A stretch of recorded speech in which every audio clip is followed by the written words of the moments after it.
அஸ்ஸலாமு அலைக்கும் சுவை விரும்பிகள் எல்லாரும் நல்லா இருக்கீங்களா? இன்னைக்கு நம்ம வெந்தய ரசம் செய்ய போறோம். நீங்க நிறைய ரசம் செஞ்சு சாப்பிட்டுருப்பீங்க. குழந்தைங்களுக்கும் குடுத்துருப்பீங்க. கண்டிப்பா இந்த வெந்தய ரசத்தையும் ஒரு முறை செஞ்சு பாருங்க. என்னோட சேனலை இதுவரைக்கும் சப்ஸ்கிரைப் பண்ணாதவங்க மறக்காம சப்ஸ்கிரைப் பண்ணுங்க.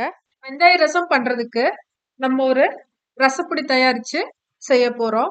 இந்த ரசப்பொடி செய்யறதுக்கு ஒரு பேன் அடுப்புல வச்சுக்கோங்க.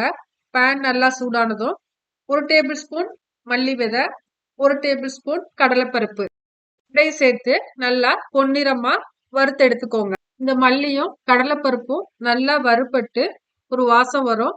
கடலைப்பருப்போட கலர் சேஞ்ச் ஆகும். அந்த ஸ்டேஜ்ல ஒரு 5 பூண்டு பற்களை சேர்த்து அதையும் நல்லா வறுத்து எடுக்கிறேன். இந்த ஸ்டேஜ்ல காஞ்ச மிளகாய் 2 சேர்த்து அதையும் நல்லா வறுக்கிறேன். 2 டீஸ்பூன் ஜீரகம், 2 டீஸ்பூன் மிளகு சேர்த்து அதையும் நல்லா பொன்னிறமா வறுத்துறேன். அடுப்பை சிம்ல வச்சே வருங்க. ஸ்டேஜ்ல 1 டீஸ்பூன் வெந்தயம் சேர்த்து அதையும் நல்லா வறுத்துக்கிறேன். இதெல்லாம் நல்லா வறுபட்டு வாசம் வந்ததும் அடுப்பை ஆஃப் பண்ணிக்கோங்க. பிறகு இந்த வறுத்த எல்லா மசால் ஜாமானையும் நல்லா ஆற வச்சிருங்க. இப்ப நம்ம வறுத்து ஆற வச்சிருக்கிற இந்த ரசப்பொடி மசாலா எல்லாத்தையும் ஒரு மிக்ஸி ஜார்ல மாத்தி நல்லா கொரகொரப்பா அரைச்சு எடுத்து வச்சுக்கோங்க. கல்சட்டி அடுப்புல வச்சு கல்சட்டி நல்லா சூடானதும் 100 டேபிள் ஸ்பூன் எண்ணெய் சேர்த்துக்கோங்க. எண்ணெய் நல்லா காஞ்சதும் நான் பழமா ஒரு தக்காளி நறுக்கி வச்சிருக்கேன். அதை இதுல சேர்த்து நல்லா வதக்கி விடுறேன். நான் ஏற்கனவே புளிய ஊற வச்சு வச்சிருக்கேன்.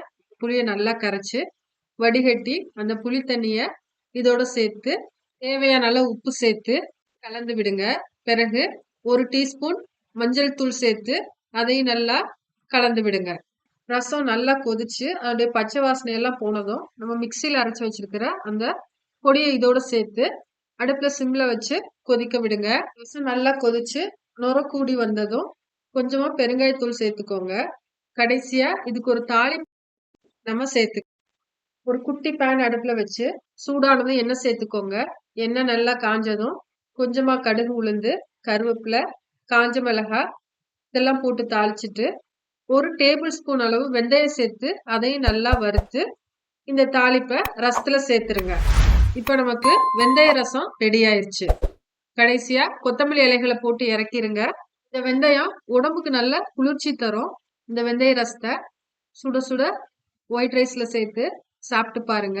சைடிஷா சிக்கன் வறுவல், உருளைக்கிழங்கு வறுவல் செஞ்சு சாப்பிட்டு பாருங்க. எப்படி இருக்குன்னு கமெண்ட் செக்ஷன்ல சொல்லுங்க. என்னோட சேனலை இதுவரைக்கும் சப்ஸ்கிரைப் பண்ணாதவங்க மறக்காம சப்ஸ்கிரைப் பண்ணுங்க.